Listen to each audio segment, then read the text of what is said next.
Hey bestie, welcome to episode 2 in our Badass Bag Making Basics courses. Today we are going to go over, you guessed it, piping. I added piping to this bag. It's great skill. You can really add piping to any bag somewhere. So I'm going to go over a few of the different options for cording you can use, and I'm going to show you how I added it to this bag. The other thing I want to tell you about piping, it takes practice. It takes practice. You're not going to be amazing at it the first time, but like with all skills, the more you do it, the more comfortable you get, the better you get, the more tricks and tips you can teach yourself, getting to know your machine and how it handles certain things. So I would encourage you to try it. You don't have to do an entire area. You can just add little accents down the sides. There's all kinds of things. I'll put pictures in here of different piping I've added. I've added piping to flaps before, and I've done them with domestic and industrial machines. So give it a try. You have any questions, let me know below. I'm pretty good about answering my questions in my comments. So a helpful tool when you're doing piping on your machine, and this goes for industrials or domestic machines, is a welting or a piping foot. Most machines have them. All of my domestic machines I've ever owned have had a welting or a piping foot. This is called a welting foot from this company. I'll link it below. But you can see that it has like a little ditch that is cut out, like the little groove. You can get different sizes of this depending on how big of piping you want to do. I have the 1/4 inch foot. I feel like it's just enough for me. I haven't ever needed a bigger size, but they do make different sizes. Different cords you can use. You could just fold a vinyl in half and do faux piping, which does work. You could also buy cording. I got this from Amazon. It's linked in my Amazon shop below. My favorite size for cordage is this cotton piping. The size is 000, 3/32 inches. It's very thin. I like to put a piece of tape over where I'm going to cut so I don't get any fraying. That's a little tippy tip. But this is the perfect size to me. This is size 0. I use this one a lot too if it's a bigger bag. And this is 5/32 inches, like 5/32 inches. 5/32 of an inch? No, that's time. But you know what I'm saying. So you can see this one's frayed because I didn't tape before I cut. The difference between 000 and 0. Okay. So this one is my preferred, especially if you're going to use a thick vinyl. I've used all kinds of vinyl. I've used super thick glitter vinyl from Mormino.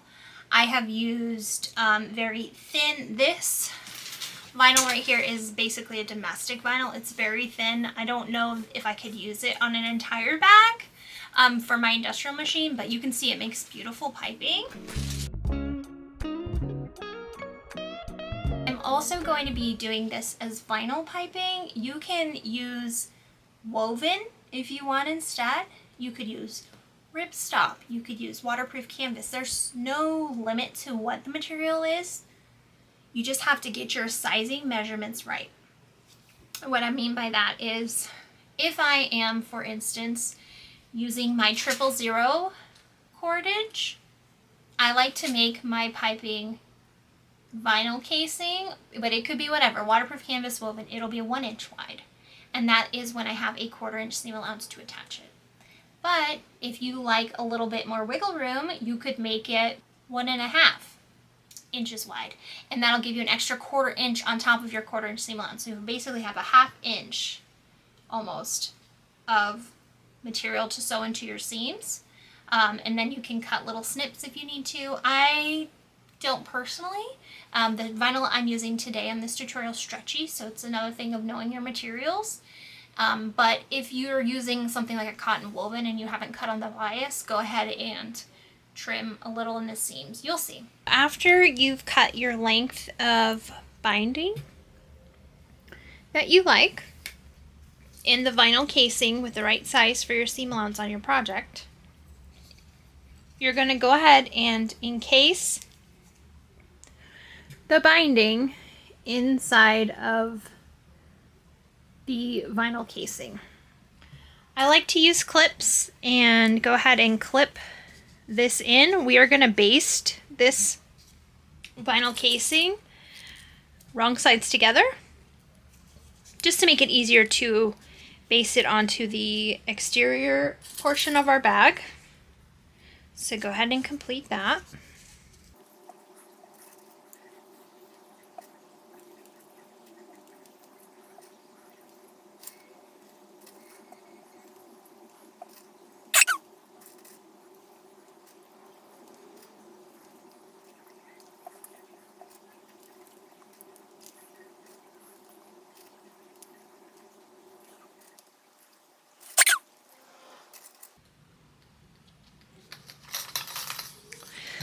Now that you have your piping clipped, we're going to go ahead and sew down this raw edge with an 1/8 of an inch seam allowance, since this is a 1/4 inch seam allowance for the bag. If this was a 3/8 inch seam allowance, where your 3/8 of an inch is butting right up next to your cording, you could do 1/4 inch baste. But because we don't have much room, we're going to go ahead and just do an 1/8 of an inch. And normally you're going to want to cut little tiny relief cuts along this raw edge to help it bend around curves well. But this is stretchy vinyl, so I don't need to do that.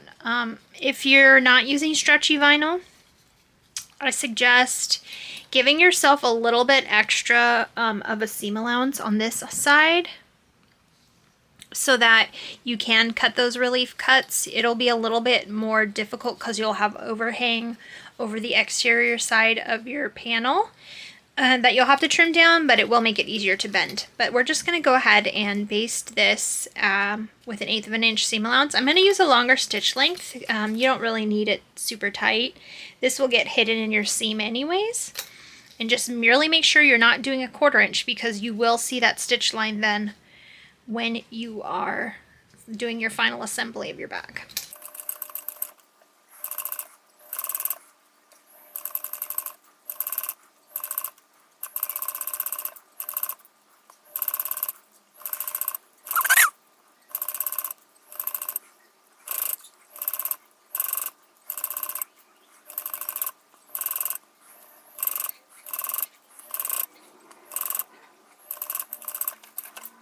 Here is our finished piping. So now we're going to go ahead and attach it to the outside of our exterior bag panel. Another thing that's helpful is having a little piping cover, like a casing. This is going to end up encasing your 2 raw edges.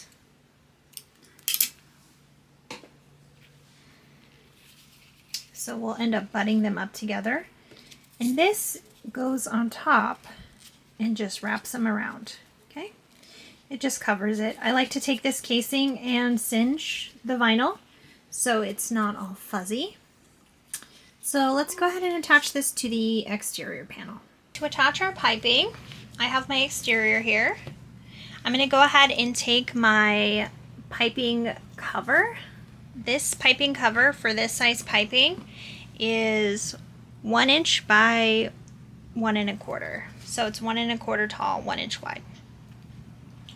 I'm just going to kind of clip this into place. So this is just going to be a basting stitch. This isn't our final attaching stitch. We'll do that when we put the gusset on. So there you go. I kind of have it like that with the raw side up, because it will eventually fold over like this, okay? Now we're going to go ahead and take our piping. You want the raw edge to run around the outside of the panel, okay? Kind of center it and just clip it down for now.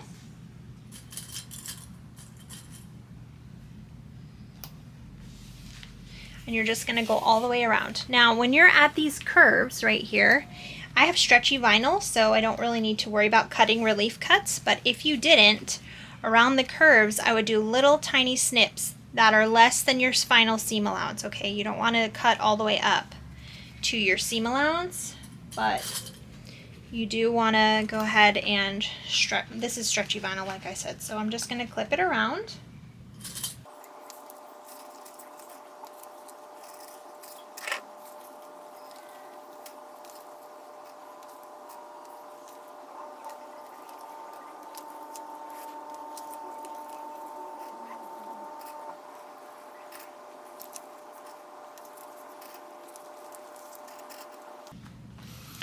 Now when you're coming up to your final point, see how they overlap? I'm going to go ahead and trim it so these two ends are flush.